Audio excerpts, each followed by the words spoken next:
Hello বন্ধুরা, ঝিলিগ্রানি কিচেনে আবারও নতুন একটা রান্নার রেসিপি ভিডিওর সাথে আপনাদের স্বাগত জানাই।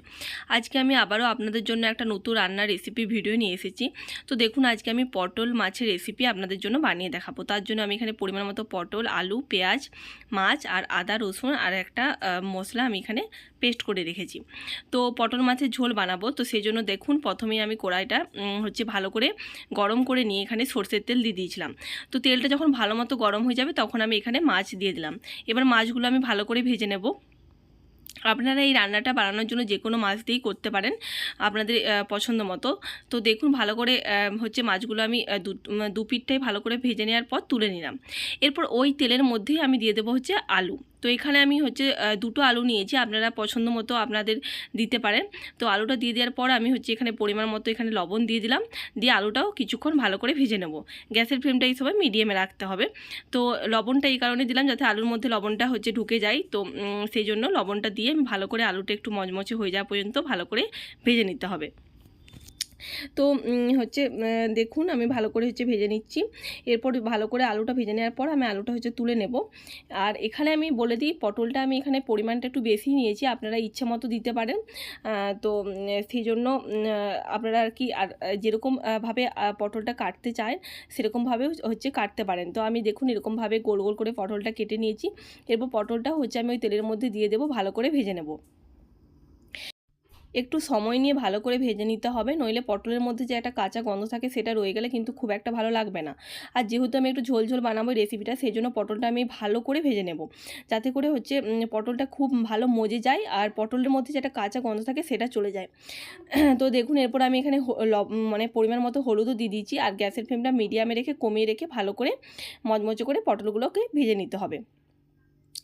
আপনাদের যদি আমার এই রান্নার রেসিপিটি ভালো লেগে থাকে তাই চ্যানেলটি অবশ্যই লাইক করবেন, সাবস্ক্রাইব করবেন, পাশে থাকা বেল বাটনটি অবশ্যই প্রেস করে দেবেন, যাতে করে আমার চ্যানেলে রান্নার সমস্ত ভিডিও আপনারা সবার প্রথমে পেয়ে যান।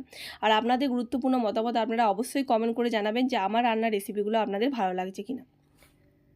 দেখুন পটলটা তুলে নেওয়ার পর ওই তেলের মধ্যে আমি আরেকটু তেল দিয়ে দিলাম কড়াইয়ের মধ্যে। তো এরপর তেলটার মধ্যে আমি দিয়ে দিলাম 1 চামচ গোটা জিরে, আর দিয়ে দিলাম দুটো কাঁচা লঙ্কা, আর দিয়ে দিলাম 4 থেকে 5টা রসুন, ঠিক আছে, যেটা আমি ছোটো ছোটো করে কেটে নিয়েছিলাম। তো রসুনটা দেওয়ার ফলে এর আর কি ফ্লেভারটা একটু অন্যরকম আসে, তো সেই জন্য আমি রসুনটা দিয়েছি। আর দিয়ে দিলাম একটা পেঁয়াজ, বড় মাপের পেঁয়াজ ভালো করে কুচিয়ে নিয়েছি। এরপর সমস্ত কিছুটা খুব ভালো করে ভেজে নিতে হবে।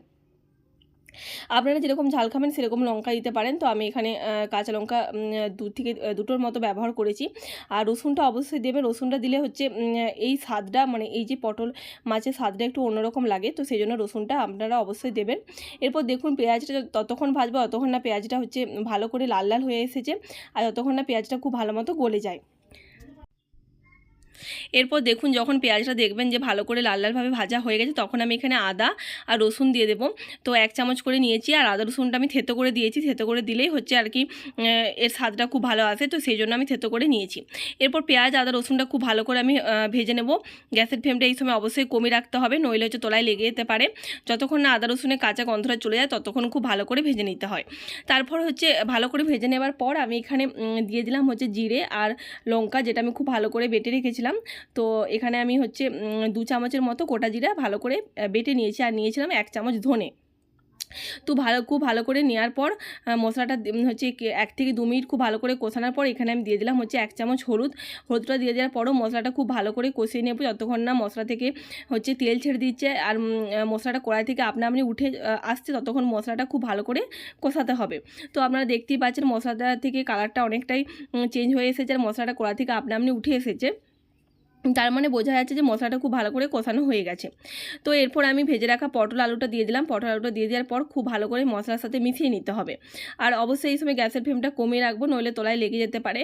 তো আমি কিছুক্ষণ 1 থেকে 2 মিনিটের মতো খুব ভালো করে মিশিয়ে নেব, যাতে করে মশলাটা পটল আলুর মধ্যে খুব ভালো করে মিশে যায় আর খুব ভালো করে কষানো হয়ে যায়। তো ততক্ষণ খুব ভালো করে মিশিয়ে নিতে হবে। এরপর আমি হালকা পরিমাণ জল দিয়ে দিলাম।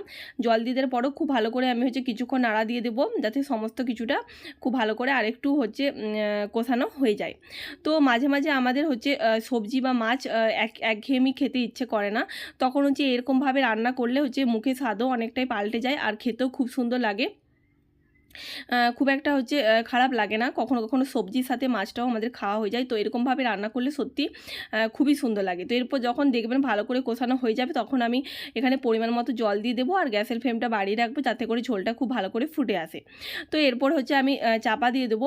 চাপা দিয়ে আমি হচ্ছে বেশিক্ষণ রাখবো না, 5 মিনিটের মতো রাখবো, যাতে করে আলু আর পটলটা অনেকটাই সেদ্ধ হয়ে যায়। কারণ ভাজার সময় কিছুটা সেদ্ধ হয়েই গিয়েছিলো, তো সেজন্য খুব একটা বেশিক্ষণ রাখা দরকার নেই। 5 মিনিট পরে হচ্ছে ফিরে এলাম। দেখুন হচ্ছে পটল আলুটা ভালো করে নেড়ে নেব আর দেখে নেব যে সেদ্ধ হয়েছে কিনা। তো দেখুন, দেখতেই পাচ্ছেন সেদ্ধ হয়ে গেছে। এরপর গ্যাসের ফ্লেমটা আমি হচ্ছে কমিয়ে দেবো। কমিয়ে দেওয়ার পর এখানে আমি মাছটা দিয়ে দেবো, ভেজে রাখা মাছগুলো। তো মাছটা দিয়ে দেওয়ার পর হচ্ছে ভালো করে একটু হালকা মিডিয়াম আঁচে আমি কিছুক্ষণ ফুটিয়ে নেব, তাহলেই হচ্ছে এই রান্নাটা আমার হয়ে যাবে। আর তারপর হচ্ছে কিছুক্ষণ চাপা দিয়ে রেখে দিতে হবে। তারপর চাপা দিয়ে রেখে দেওয়ার পর হচ্ছে আমরা সার্ভ করব। তো দেখুন, আপনারা অবশ্যই আমাকে বলবেন যে হচ্ছে এই রান্নাটা আপনাদের কেমন লেগেছে, আর বাড়িতে অবশ্যই বানাবেন, ঠিক আছে? দেখতেই পাচ্ছেন কালারটা কত সুন্দর এসেছে, সত্যি খেতে খুবই সুন্দর হয়েছিল। কখনো কখনো বাচ্চাদের এরকমভাবে বানিয়ে দিতে পারেন। তো আবারও নতুন ভিডিওর সাথে আপনাদের সাথে আমার দেখা হবে। নমস্কার বন্ধুরা।